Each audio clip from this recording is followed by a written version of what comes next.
Predsednik uprave nove kreditne banke Maribor, Andrej Plos, je po le nekaj več kot mesec dni na čelu druge največje državne banke odstopil z položaja.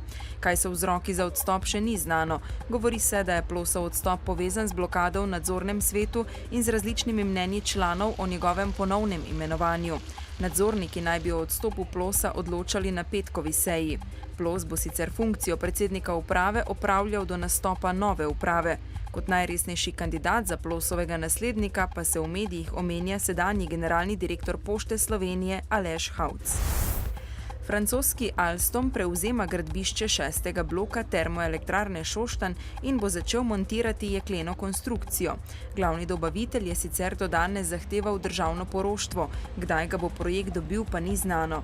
Vlada je že prižgala zeleno luč za zakon, po napovedih pa naj bi ga potrdila jutri na redni seji nove vlade. Z zakonom o poroštvu za TEŠ 6 bi država jamčila za 440 milijonov evrov vredno posojilo pri Evropski investicijski banki. 11. marca bodo nadomestne županske volitve v občinah, katerih župani so bili izvoljeni v parlament. Županske kandidature je možno vložiti le še danes. Hkrati pa je danes zadnji dan, ko lahko bodoči kandidati še zbirajo podpise volivcev za podporo kandidaturi. Volilna kampanja pred volitvami, ki bodo prve nadomestne županske volitve po uveljavitvi nezdružljivosti poslanske in županske funkcije, se je začela v petek. Predčasno glasovanje bo v večini občin 6., 7. in 8. marca. Povprečna mesečna plača v Sloveniji je bila lani v primerjavi z letom prej višja. Povprečna mesečna bruto plača je znašala 1524 evrov, kar je 2% več kot leta 2010. Plače so se najbolj zvišale v predelovalnih dejavnostih, rudarstvu in v drugih poslovnih dejavnostih. Najbolj pa so se znižale v zdravstvu in socialnem varstvu ter na področju kulture, razvedrilne in rekreacijske dejavnosti. Decembrsko plačo je dobrih 7% zaposlenih dobilo še izredna izplačila, ki so v povprečju znašala 419 evrov bruto. Še vedno ni znano, kako bo Maribor izpeljal zimsko univerzijado prihodnje leto. Včeraj popoldan se je organizacijski odbor sestal z novim ministrom za izobraževanje, kulturo, znanost in šport. Sestanek konkretnih rešitev ni prinesel. Strinjali so se le, da bi bila odpoved univerzijade slaba promocija za Slovenijo. Država je pripravljena prispevati 12 milijonov evrov, kje pa bodo dobili manjkajočih 17 milijonov, pa še vedno ni znano. Tone Vogrinec, ki je že večkrat napovedal odstop z položaja predsednika organizacijskega odbora Univerzijade 2013, tudi pred sestankom na ministrstvu ni skrival pesimizma. Jaz počasi izgubljam te ambicije, da bi še naprej sodeloval v tem projektu.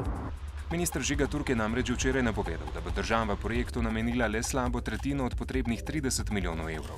Blagajna glavne občine gostiteljice pa je prazna. Jaz sem ravno govoril, da je že z občino pred parimi minutami, v Mariboru denarja ne bo. Po sestanku, ki je trajal dobro uro, Vogrinec spet ni vrgel puške v koruzo ter dejal, še je upanje, da lahko projekt izpeljemo. Nekatere discipline pa bo iz Maribora potrebno preseliti drugam. Mogoče koristiti eno ledeno površino v Celju. Morda tudi z pomočjo Mednarodne študentske zveze zmanjšati nekatere standarde.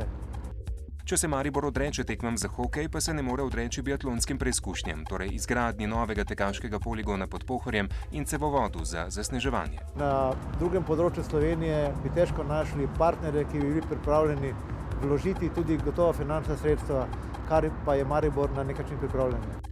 Kje bo Maribor dobil potreben denar, še ni znano. Občinski veljaki so se danes zavili v molk. Znano je le, da je v mestnem proračunu zagotovljenih nekaj več kot milijon evrov za urejanje potrebne dokumentacije za gradnjo nekaterih športnih objektov.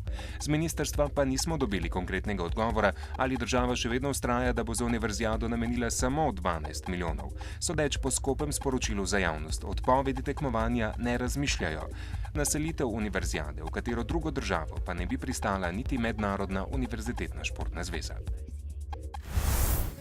Jutri bo precej jasno, ponekod bo pihal severni veter. Najnižje jutranje temperature bodo od -13 do -7, najvišje dnevne od 2 do 5, na Primorskem do 9 stopinj Celzija. V petek bo delno jasno z občasno povečano oblačnostjo, več oblačnosti pa bo v vzhodni Sloveniji. V soboto bo precej jasno. V dnevniku televizije Maribor pa ne zamudite. Zakaj protikorupcijska komisija preiskuje doktorat direktorja bolnišnice Gregorja Pivca?